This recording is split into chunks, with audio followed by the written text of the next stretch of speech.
So I got a one wheel last week so I could do dolly shots, kind of go left with my camera, go right, forward and backwards. And I ended up pushing my center of gravity too far forward. I literally did a Superman like this because I was dumb. I was like, oh, you just lean forward. And that caused the front of the one wheel to touch the ground, and I launched forward.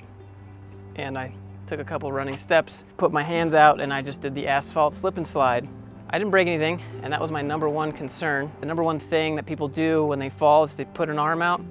They try to catch themselves. So I decided to just do the old Superman asphalt slip and slide.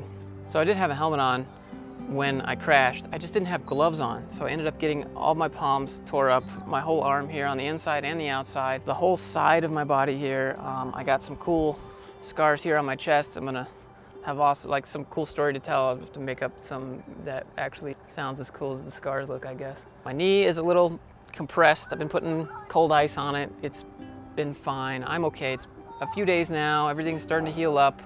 Taking good care. No infection or anything like that.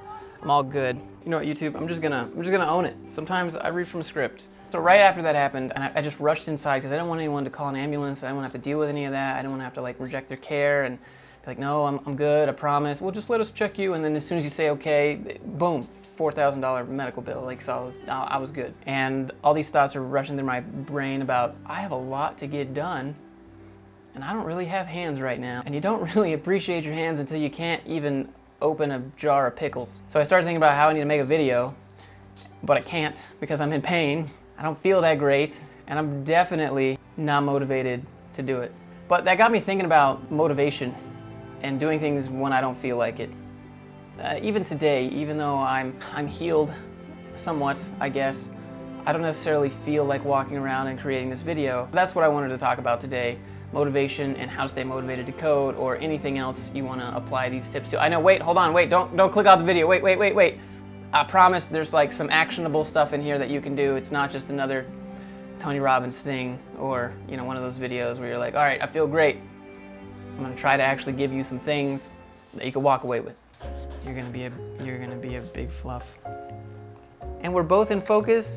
Two things in focus. I can barely get in focus sometimes. Looking a little buff there, Josh. So this is what I would say kind of like how motivation is for all of us, including me.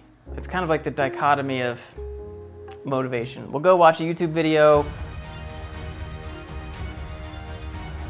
We'll get motivated. We'll think about all the cool things we could have if we do that thing that we're motivated about doing. We'll do the thing for 5 minutes.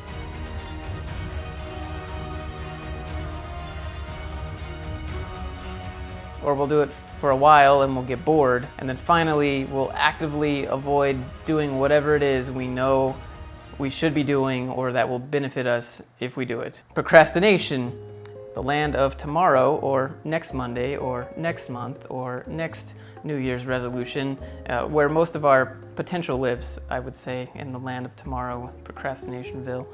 I'm lifting that, getting them triceps going. For now, can't even lift weights anymore. Goodbye, muscles. So what we need to do is realize that it's actually backwards.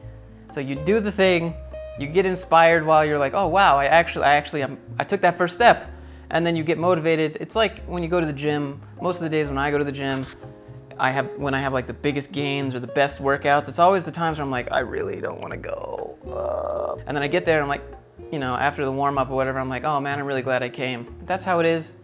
That's how it is for all of us. So I get it. It's backwards, it's unintuitive, but that's how it works. How do you get yourself to take that first initial step if the key to being motivated is to just do the thing? Well, that's easy to say, Josh. Like, I'll tell you guys how I do it.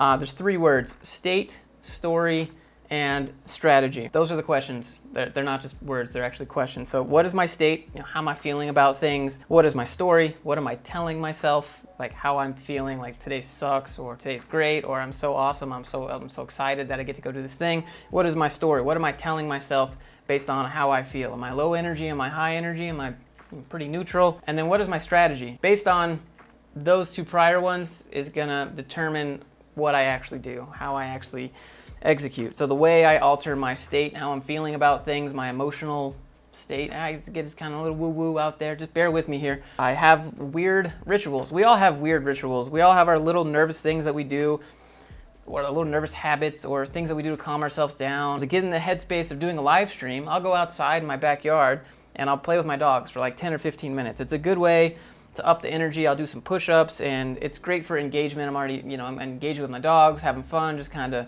if I want to get into like focused and study mode, so this would be like for code, I turn on a movie soundtrack. I'm a big movie soundtrack buff. I love Hans Zimmer, especially, man, his stuff is so good. Have you ever turned, like, I mean, it makes anything epic. Like, you could just be like shredding paper, and you just put on like Hans Zimmer background, and now it's the most epic paper shred of your life. Anyways, I do meditate.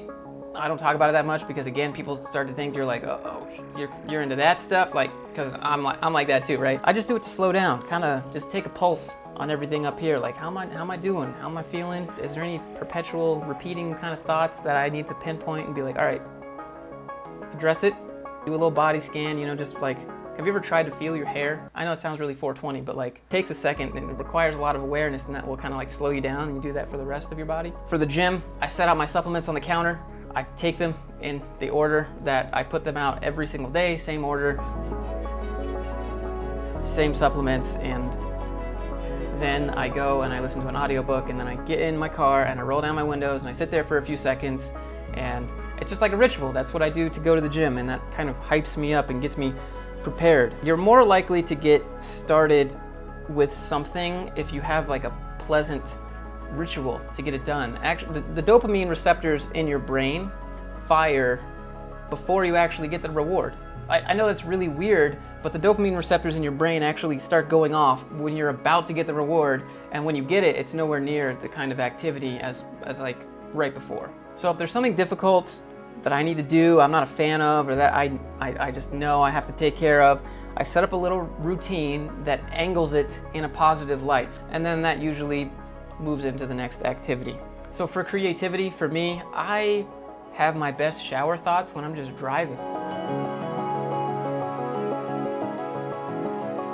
For whatever reason, me driving gives me the most influential kind of ideas that I've ever had in my life.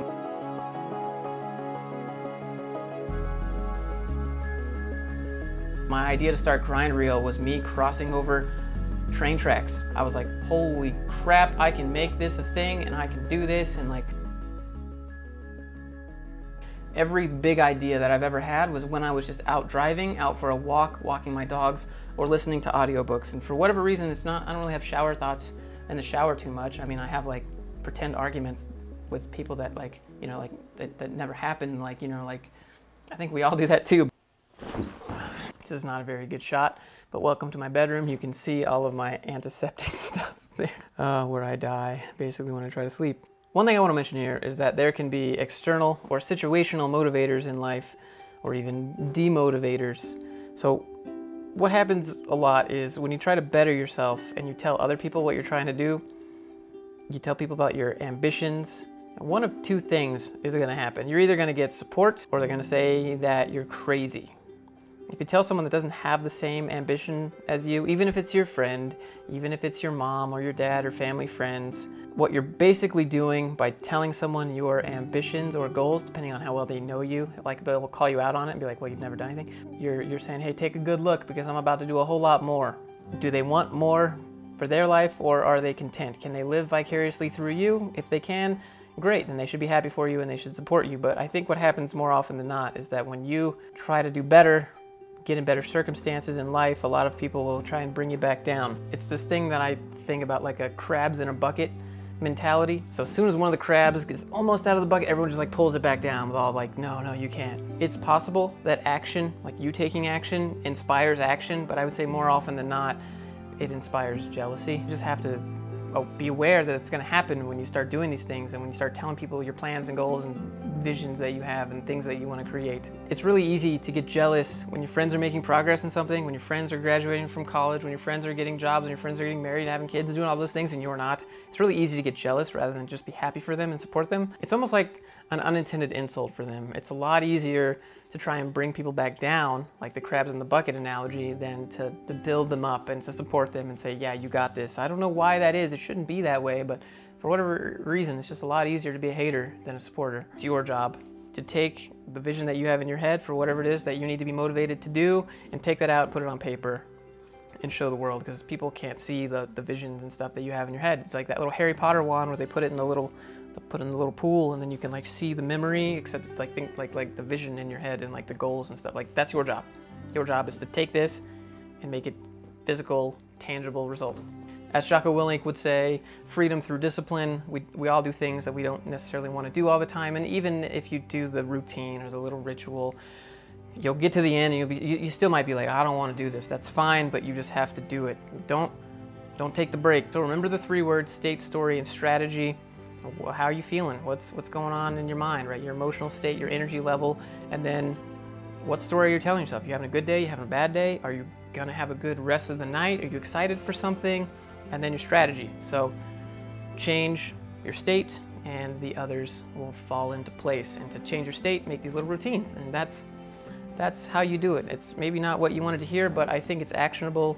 And I gave you some examples of the things that I do, and they're kind of weird, but you know, this is actually my little meditation chair here. I sit here every morning when I wake up and I listen to this little guided meditation that's like, it's time to relax and take care of yourself. Feel your hair.